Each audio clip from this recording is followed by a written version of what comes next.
Maka orang musyrikun mendapati bahwasanya Rabbnya Muhammad adalah Rabb yang tidak memiliki nasab. Tidak sebagaimana mereka melihat nasab Tuhannya Nasara, dan sebagaimana mereka melihat Rabb atau nasabnya Tuhannya, atau melihat nasabnya Tuhannya Yahudi. Dan mereka mendapati, loh ini kok beda. Padahal kemudian Nasara memiliki nasab Tuhannya, yaitu Isa menjadi putranya Allah, Uzair menjadi putranya Allah. Ini Muhammad kok beda sendiri. Karena orang musyrikin ngerti loh ya, sesungguhnya agama yang paling mirip dengan Islam adalah Nasara dan Yahudi. Karena apa? Disebut dengan agama samawi, ahlul kitab. Maka kemudian mereka ketika mendapati celah, mereka bertanya untuk melemahkan keyakinan para sahabat. Maka mereka mengatakan apa? Unsur lana rabbaka. Hei Muhammad, kasih kami itu kemudian nasab. Nasab Rabbmu itu apa sih? Maka kemudian akhirnya mereka bertanya itu. Lalu kemudian Allah yang menjawab. Allah yang kemudian turunkan Qul huwallahu ahad, Allahus samad, lam yalid wa lam yulad wa lam yakul lahu kufuwan ahad.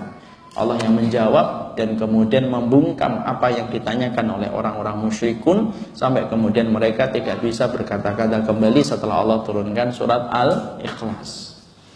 Ya, disitulah kita mengerti Nabi dibantu betul oleh Allah Subhanahu wa Ta'ala. Jadi semua tudingan yang diarahkan kepada Nabi, maka sebagian dari tudingan itu dijawab langsung oleh Allah dengan Allah menurunkan ayat-ayat tertentu untuk mengkuatkan dakwah yang disampaikan oleh Rasulullah Sallallahu Alaihi Wasallam. Memang begitu. Makanya kita lihat nanti surat Al-Kautsar juga sama, ibu. Ibu tahu kan surat Al-Kautsar? Tahu, insya Allah. Hafal? Insya Allah. Ya. Surat Al-Kautsar yang kemudian di akhir ayatnya apa? Abtar. Inna syani'aka, Masya Allah ya, hafal ya, Inna syani'aka huwal abtar. Ibu tahu nggak yang namanya abtar itu apa? Kalau kita membaca di dalam terjemahnya, abtar itu orang yang terputus barokahnya, kebaikannya, kalau kita membaca tafsirnya. Tapi maknanya abtar itu apa? Maknanya abtar itu, ibu, adalah seorang laki-laki yang tidak punya keturunan laki-laki. Itu namanya abtar. Itu positif atau negatif? Negatif banget. Karena bagi orang Arab itu aib apabila kemudian seseorang itu tidak punya keturunan laki-laki. Itu aib. Itu aib banget.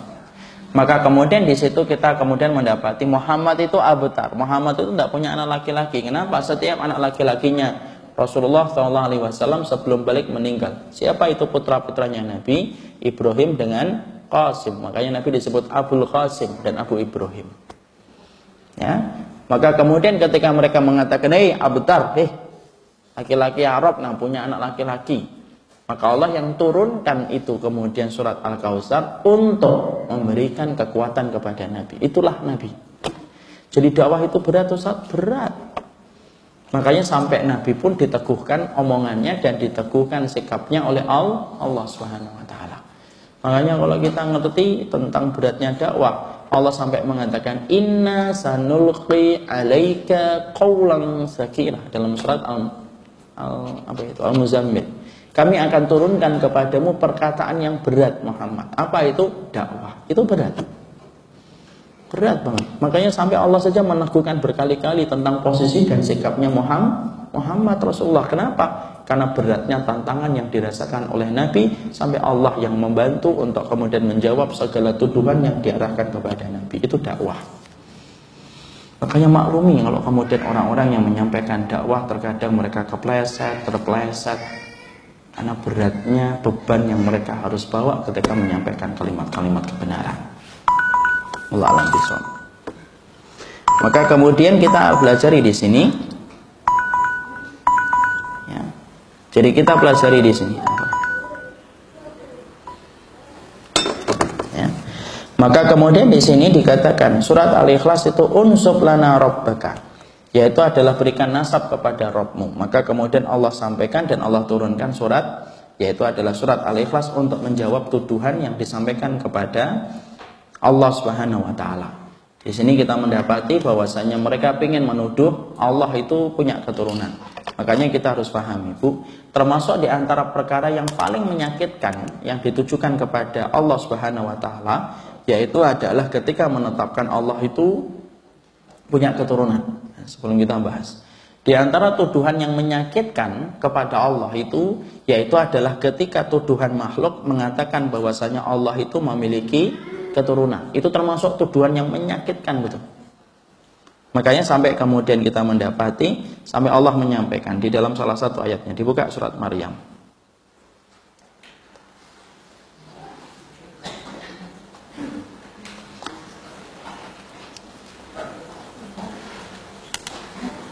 Dibuka surat Maryam ayat yang ke-90 sampai 91.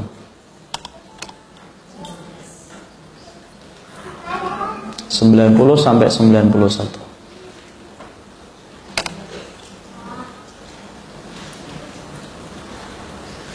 Sudah? Dibuka, dibaca. Baca. Hampir saja langit pecah dan bumi terbelah, dan gunung-gunung lutut karena ucapan itu. Karena mereka menganggap Allah yang Maha Pengasih mempunyai anak. Teruskan 92. Dan tidak mungkin langsung 92. Dan tidak mungkin bagi Allah yang Maha Pengasih mempunyai anak. Ya. Tidak ada seorang pun di langit dan di bumi, melainkan akan datang kepada Allah yang Maha Pengasih sebagai seorang hamba. Ya. Inilah dalil yang mengatakan di antara perkara yang berat yang dilakukan manusia kepada Allah itu apa? Mengatakan bahwasanya Allah itu punya keturunan, punya anak. Makanya sampai-sampai Allah menyampaikan takatus samawatu yatafattarna minhu wa tanshaqqul ardu wa takhirul jibalu hadda an ta'ul lirrahmani walada. Maka sesungguhnya langit hampir pecah, bumi hampir kemudian retak, gunung hampir roboh ketika kemudian mengatakan bahwasanya Allah yang Rahman itu punya keturunan. Jadi tidak main-main itu, tidak main-main Ibu. Makanya kenapa kita harus tegas? Karena surat Al-Ikhlas ini mengajarkan kepada kita sebuah sikap yang tegas pula. Kenapa kita tidak boleh mengatakan Natal kepada siapapun walaupun mereka itu saudara dan kerabat kita? Karena sesungguhnya ucapan mengatakan Allah itu punya anak merupakan ucapan yang berat di sisi Allah Subhanahu wa taala. Tidak usah pakai logika macam-macam deh. Sudahlah ayat ini dikatakan, loh lihat, hampir langit itu pecah ketika mengatakan bahwasanya Allah itu punya keturunan. Lalu relakah kita mengucapkan selamat kepada orang yang telah menyakiti, yang mana ucapannya itu bisa memecahkan langit? Tidak mungkinlah kita. Ya, makanya kemudian disinilah faham kitabullah itu akan menjadi penerang dalam kehidupan itu jelas. Semuanya kalau dikembalikan kepada kitabullah itu jelas. Jangan dikembalikan kepada perkataan orang. Ya, jadi di situ kita paham tidak ada perkara yang paling menyakitkan kecuali adalah salah satunya sampai seorang manusia mengatakan bahwasanya Allah itu punya keturunan. Padahal Allah tidak mengatakan dirinya punya keturunan. Ayat ini Ibu menjadikan kita tidak bisa ditawar. Kalau kita ditanya hukumnya mengucapkan Natal haram, tidak ada pengurangan sedikit pun dalam masalah itu. Kalau ada ulama yang mengatakan, ulama siapa itu? Bukan ulama kali, ustadz biasa yang kemudian dia ini. Tidak ada itu ulama yang mengatakan boleh mengucapkan selamat Natal, itu tidak ada. Ya, dan ini ucapan yang berat di sisi Allah Subhanahu wa taala. Jadi jangan dikira mengatakan Allah punya Yesus, Allah punya Uzair itu kemudian menjadi perkara yang ringan di sisi Allah. Tidak pernah ringan itu ucapan itu. Dan Allah zat yang paling sabar. Tidak ada zat yang paling sabar dalam kehidupan manusia kecuali Allah. Makanya sampai Nabi menyampaikan dalam riwayat Bukhari, laisa syai'un wa laisa ahadun asbar ala adha minallah. Ya. Tidak ada zat yang paling sabar di atas muka bumi ini kecuali Allah. Karena apa? Setiap orang menuduh Allah itu kemudian punya keturunan, padahal Allah memberikan rezeki dan memberikan kesehatan kepada orang yang menuduh Allah itu punya keturunan. Makanya sabar itu apa? Betul-betul kita sabar banget kan? Ya, karena Allah juga sabar. Tapi itulah tuduhan yang paling menyakitkan. Jadi tuduhan yang paling menyakitkan kepada Allah, yang mana kalau tuduhan itu dibebankan kepada langit, gunung, dan bumi, pecah semuanya. Itu adalah tuduhan ketika mengatakan Allah itu punya anak. Baru itu mengatakan. Makanya kita bisa bayangkan orang Nasara itu semacam apa nanti kelak pada waktu hari kiamat kalau dia sampai bawa, sampai mati tuh. Karena itu bukan perkara yang ringan di hadapan Allah.